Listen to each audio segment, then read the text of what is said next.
What is the Clinton agenda? Clinton has been instructed to socialize America. And let me tell you that the enemy in Washington is more to be feared than the enemy in Moscow. I've said this for years. What does socialism do? It forces changes upon people that they do not want and do not ask for. And we've seen how dangerous that is when we look at the programs that were supposedly programs invented by the United States government and by the presidents. A man called Stuart Chase, an arch-Fabian socialist, wrote a book called A New Deal. Frances Perkins, who was the first female socialist cabinet minister appointed in the United States in the Roosevelt administration, she got hold of a copy of this book and she ran to Roosevelt and said, look, this would be a marvelous program for you. So in the 1932 Democrat and by the way, don't call them the Democratic Party because they are not.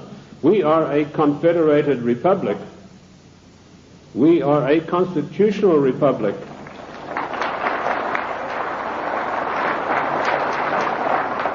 In a confederated constitutional republic, you cannot have a Democratic Party.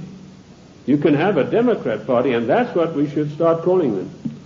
But she ran up, and Roosevelt was so enamored with this deal that in 1932 they hastily changed their platform, and he came out and announced his New Deal, which is a verbatim, word-for-word program taken from Stuart Chase's book, Socialism, A New Deal. Then when Kennedy came along, he adopted as a wonderful new program called The New Frontier. That just happened to be a book written by Henry Wallace, another Fabian socialist writer. Word for word, The New Frontier was co-opted as Kennedy's program. Then when Johnson came along, he came out and started talking about the Great Society. Now, what was the Great Society program? It was another Fabian socialist book written by another fellow called Graham Wallace, no relation to the first Wallace, name spelled differently. So here we have three presidents of the United States following an outright course of socializing the United States of America. And of course, every president, including Reagan and Bush, has continued along those lines. And what do we have? Our Social Security. That was called the Beveridge Plan. In 1942, when Britain had its back to the wall, was losing hands down to the German armies in France, they needed something to buck up the population. So Sir William Beveridge came along with this plan. He said, we're going to abolish poverty in Great Britain. And they started this Beveridge Plan, which is the basis of our Social Security Plan. Note, I said Socialist Social Security Plan. That's how we got it. It was co-opted directly from the Beveridge Plan, very eagerly embraced by Roosevelt. Socialism is a failure. Lenin was once asked, what is socialism? And he said, socialism, he said, no, he was, sorry, I got the story wrong. He was asked, what is communism? And he said, communism is socialism in a hurry. And we have creeping socialism in this country today, which has nowhere to go but to communism. In the New World Order, one world government. That is the direction that William Jefferson Clinton is pushing this country as hard as he can go. And GATT is an integral part of that. The socialist policies of England failed miserably. They got the great Professor Harold Lasky of the London School of Economics. I once was asked to give a talk there, and it was me against 600 hostile left-wing students. And I had a pretty torrid time of it to start with, but in the end I did get a very good hearing from them. But that same Professor Lasky was sent to the United States to see how the Constitution could be got around. And he said, there's one good way we have to do it. We have to break down this provision that says there's no transfer of powers between the three branches. And we have that happening every day. We have Clinton calling himself the Commander-in-Chief, which he's not. I sent a fax to Colonel Oliver North the other day, in which I explained in detail what the Constitution has to say about the Commander-in-Chief. I hope he was able to use it. He said that Clinton is not the Commander-in-Chief, but he was saying it for the wrong reasons, for personal reasons. The Constitution is perfectly clear on this. It says that the President shall not be the Commander-in-Chief until such times as called into actual service by the Congress. And in my studies I came across this proviso that could only happen after a careful 5-step declaration of war mandated by the Constitution. And that is the sum and substance of the President's war-making powers. Unfortunately for us, during the time of the Civil War, Lincoln got the Congress to give him the power of habeas corpus, which is a privilege, by the way, not a right. And he was able to do things that were monstrous, which would never have been done. Why Clinton is telling everybody he's the Commander-in-Chief, it's not out of ignorance, as I pointed out to Colonel North in my facts. It's a deliberate, carefully crafted plan to get the people of the United States used to the idea that he is actually the Commander-in-Chief. And I tell you, he is not. The Constitution says he is not, and I can give you chapter and verse. Because should there a time come when he wants to take some drastic kind of action, he can then get Congress controlled by the Democrats, even a lame duck Congress, to give him the power of suspension of habeas corpus, and can say, as Commander-in-Chief of the United States Armed Forces, I hereby order XYZ to happen. It is a deadly danger, and we are fast asleep. I tried to alert Colonel North to exactly what's going on about the so-called Commander-in-Chief, and I only hope that he will put it to good use, because I do not have the same forum that he does. Anyway, socialism is a total failure. When it began to sink in England, they sent John Maynard Keynes, or Keynes. He said Keynes was a better word because it rhymed with brains, and this is the man who did in the economy of every Western country.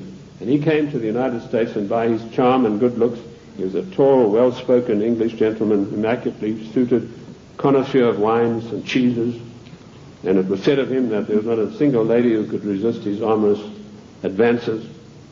He was able to charm Roosevelt into giving the British government $3 billion to prop up their socialist programs. That wasn't enough. They then sent Harold Lasky and John Maynard Keynes for a second handout. This time they got $7 billion. And when Roosevelt was asked about this, he said, let's forget all of those silly little dollar signs.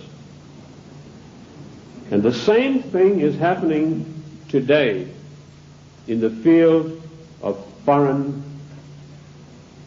endeavor. We find a president giving away billions of dollars in foreign aid, which he is not entitled to do. I have searched the congressional records, the congressional globes, the annals of Congress, to find out if there is an empowerment for the federal government, our Congress, to dish out billions of dollars every year like a Santa Claus to foreign nations. And I could not find it anywhere.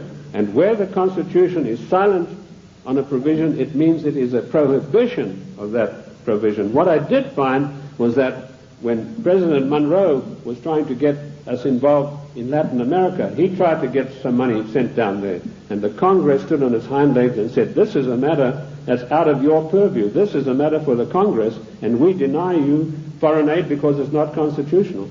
And that is what set Monroe at variance with the Congress. If you know his history, he spent his entire life fighting the Congress over that issue.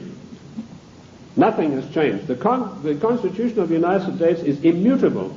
I violently disagree with Justice Ginsburg, who says the Constitution is flexible. The Constitution is not flexible. Our founding fathers meant it to be an immutable document that would stand the test of the ages of time and foil people like William Jefferson Clinton and Roosevelt and every other dictator that is going to follow, unless we stand up and take back our states' rights.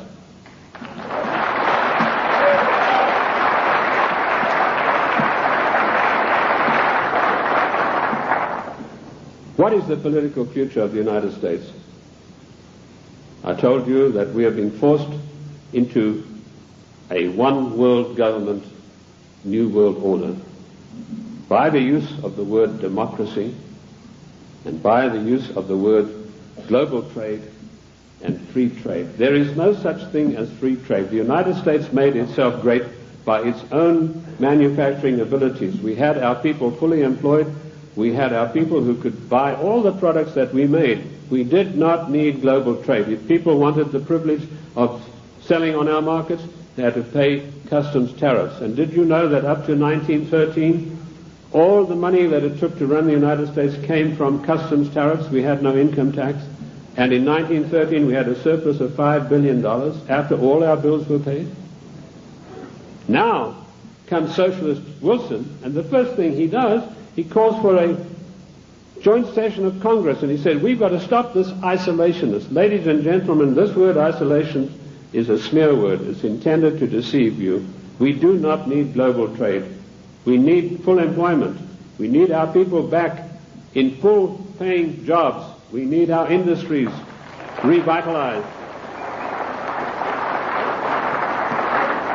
We have today 40 million unemployed Americans, and Alexander King has stated the policy of the Club of Rome, followed slavishly by William Jefferson Clinton. Americans can forget about full employment in the future forever. 40 million, those are the real figures. We have 25 million people underemployed, people with great skills who are acting as doormen in hotels, flipping hamburgers, for God's sake. These people, and they talk, Mr. whatever his name is, Reich or whatever it is, he says, oh, the Clinton administration has created 2 million new jobs. Well, I don't like to pick on his size, but I think it's gone to his head, if you get the drift of my meaning. There's no 2 million jobs of any magnitude being created. He's talking about makeshift jobs. We have the biggest underpaid, underemployment class in the world today, and we have the middle class totally destroyed by the socialist administration, and Clinton is hand in glove with him and going along with him as fast as he can go. We have become the dumping ground for the world's products, and that has put our people out of jobs, reduced our standard of living, the object of the exercise being that one day we shall be no better than a third world country as far as our standard of living. Take the shoe industry. In 1950, only 4% of shoes sold in America were imported shoes. Every president that came along knocked down the tariffs against shoes, imported shoes. Today you have China, Taiwan, Malaysia. 84% of shoes sold in America come from those countries, which means a total unemployment in the shoe industry of this country of over 250,000 people. Isn't that a scandal and a disgrace? That we open our doors and allow these people who we subsidize with foreign aid to come back and dump their products and put our people out of work. In future, historians are going to say, this was the maddest nation on earth to allow this insidious war to be waged against them. And that's what it is, ladies and gentlemen. This is a war to the death for the United States of America. The only thing that is making it unrecognizable as a war, there are no big drums being beaten, there are no flags waving, but we are being insidiously destroyed in a trade war. And GATT is a coup de grace to kill off the American middle class for once and for all. And while in passing to GATT, did you know that one of the provisions, I've read the 26,000 pages of this GATT document, and I want to tell you, I don't believe a single one of our senators or our members of the House have read this document. One of the provisions that I found out is at birth, once GATT is in control, every child born in the United States will have to have an IRS number. Another thing that I found, the GATT financiers, and this is a massive bureaucracy, are going to come in and they are going to limit the type of dividends that you can earn on your investments from bonds.